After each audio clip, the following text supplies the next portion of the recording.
Hey everyone, welcome back. Hope you're having a fantastic day so far. So in just 1 month, we will have an announcement of what the next Social Security increase is going to be for all beneficiaries across the board. However, we're going to be going over why some people are actually saying this is going to be bad news. But before we go ahead and dive into it for today, if you would like to receive up to $200 in free stock, in a pinned comment below, I will be leaving a link to Robinhood. All you have to do is once you click on that link, is just sign up for a free account and then simply link your bank account. You do not even have to make an opening deposit. At that point in time, Robinhood will be sending you one free stock worth all the way up to $200. And if you really just have the cash, all you have to do is once you receive the free stock is just sell it for what it's worth and then transfer the cash value right back to your bank account.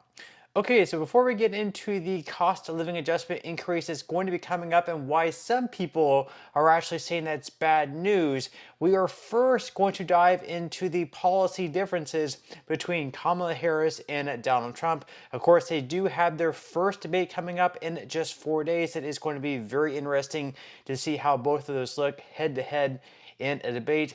But we're first going to be going over this article here by Newsweek, which sort of compares and contrasts the differences between Kamala Harris's policies and Donald Trump's policies when it comes to Social Security.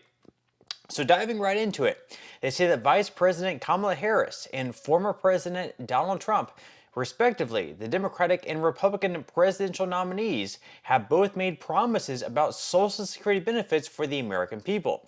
Almost 70 million Americans receive Social Security payments every month. The benefits support seniors in their retirement, disabled Americans, and survivors of beneficiaries, but the future of the Social Security Administration has been in jeopardy for years. As more baby boomers retire into the system, a recent Board of Trustees report found that Social Security is scheduled to run out of money for full payments by the mid-2030s. So basically what is happening here is that now we are having people who are now receiving Social Security benefits, and we're going to have more and more people in the future begin to claim to receive Social Security benefits and not enough people paying into the system. So before, let's say maybe like 30, 40, even 50 years ago, the ratio between working people paying taxes that were going into the trust fund to the people actually receiving the money and taking money out of the trust fund, the ratio was much more in the favor. There were more people paying into the system than people collecting, but that ratio is getting slimmer and slimmer as years go on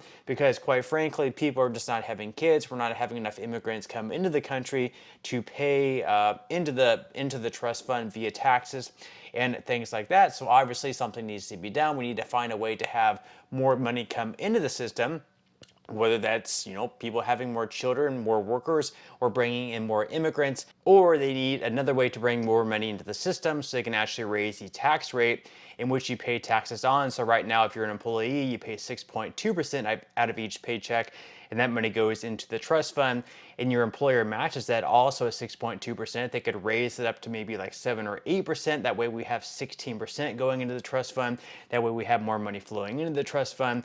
Or we can cut benefits for certain people across the board and then just have less money leaving the trust fund. We can raise the full retirement age. That way that kind of delays money leaving the trust fund. There have been different ideas flowing out there, but they need to come out with a solution by the year of 2033. Otherwise, there is going to be a cut across the board for everyone by up to, let's say, like 25, possibly even 26%. Now, the article goes on to say that Harris has routinely said that protecting and even expanding Social Security benefits is a top priority. Previously, the vice president co-sponsored legislation that would bring more revenue for Social Security by extending the payroll tax to incomes over $250,000. Harris also expressed support for changing the cost of living adjustment formula to better reflect the higher expenses that retirees face. So basically, she wants to make it so those who are currently, in the workforce and earning above $250,000 per year, that they also have to pay taxes that go into the trust fund, because each year there is a cap on the amount of income that you have to pay into the system. So this year it's right around 160, 167, something like that, thousand, and anything above that amount you no longer have to pay taxes into the trust fund. So Harris wants to make it so you have to pay taxes on the first 160,000 or so dollars that you earn each year. Then there would be a loophole between that amount amount and $250,000 per year. And then anything above $250,000 per year, you'd once again have to pay Social Security taxes on.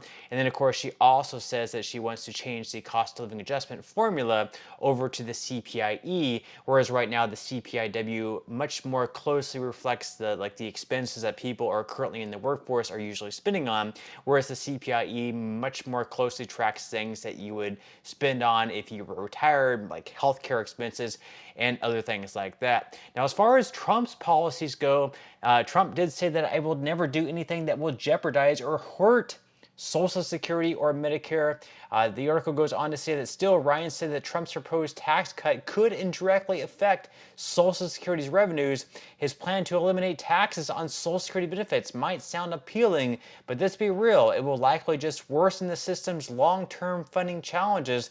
Trump has not outlined how he plans to address the Social Security shortfall projected to occur in about 10 years. So Trump has already come out and promised not to cut Social Security benefits whatsoever. He says we're not going to be raising the full retirement age. We're not going to have any cuts whatsoever. And he has actually come out and said that we are going to eliminate the taxation of Social Security benefits. So right now, even at the federal level, believe it or not, if you make over a certain income threshold, some of your Social Security benefits can actually be taxed, even though throughout your working career, you're already being taxed on your income.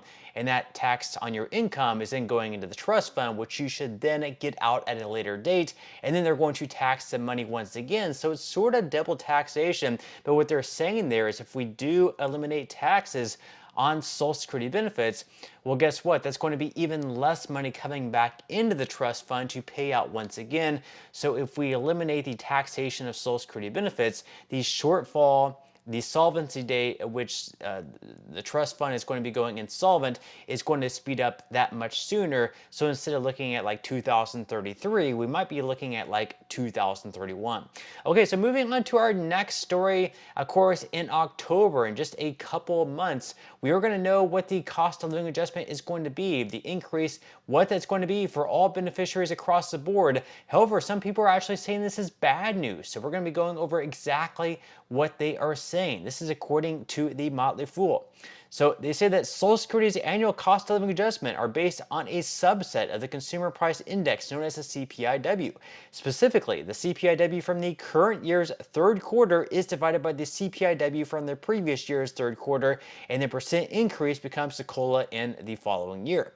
For that reason, the Social Security Administration cannot calculate the official 2025 COLA until the Labor Department publishes September inflation data, but the Senior Citizens League, a nonprofit advocacy group, estimates that benefits will increase by 2.6% next year. That is bad news for Social Security recipients, especially those struggling to make ends meet. Social Security benefits have received larger COLAs in each of the last 3 years, 5.9% in 2022, 8.7% in 2023, and 3.2% in 2024, but it's looking to go down to 2.6% next year. And they say that the worst news is that Social Security benefits are on pace to lose buying power in 2025. So TSCL believes that Social Security benefits have lost 20% of their purchasing power since 2010 because COLAs have failed to keep pace with inflation. The root cause of the problem is the CPIW, and the situation will likely deteriorate further in 2025. To elaborate, the CPIW considers inflation across 8 major product groups, which are weighted based on worker spending patterns, but workers are usually young and tend to spend money differently than retired workers on Social Security. For instance, retirees generally spend more on housing and medications and less on transportation and education. Specifically, the CPIW rose 3.1% in the first 7 months of 2024. Meanwhile, housing costs and medication prices increased 4.5 and 3.2% respectively, but transportation costs increased by 2.8% and education expenses actually declined by 0.2%. In other words, inflation in the underrepresented spending groups is increasing faster than average, while inflation in the overrepresented spending groups is increasing slower than average. So basically, because they're using CPIW as the inflation formula, the amount of the cost of living adjustment is going to be much lower than what it should be, as if they were to use something much more realistic in the spending patterns that people are receiving Social Security benefits, what they're spending on, which would be the CPIE. So it's going to be yet another year where more than likely the CPIE is going to be higher than the CPIW, and inflation is going to be higher than what we're actually receiving. So even though the cost of living adjustment is supposed to keep people up with inflation and keep them ahead, and at least up with the trend, once again it's going to be another year of people receiving Social Security benefits falling behind what they should actually be receiving. But with that said, leave your thoughts and comments below. I would definitely love to read them. That's all we have for today's video, and I'll see you in the next one.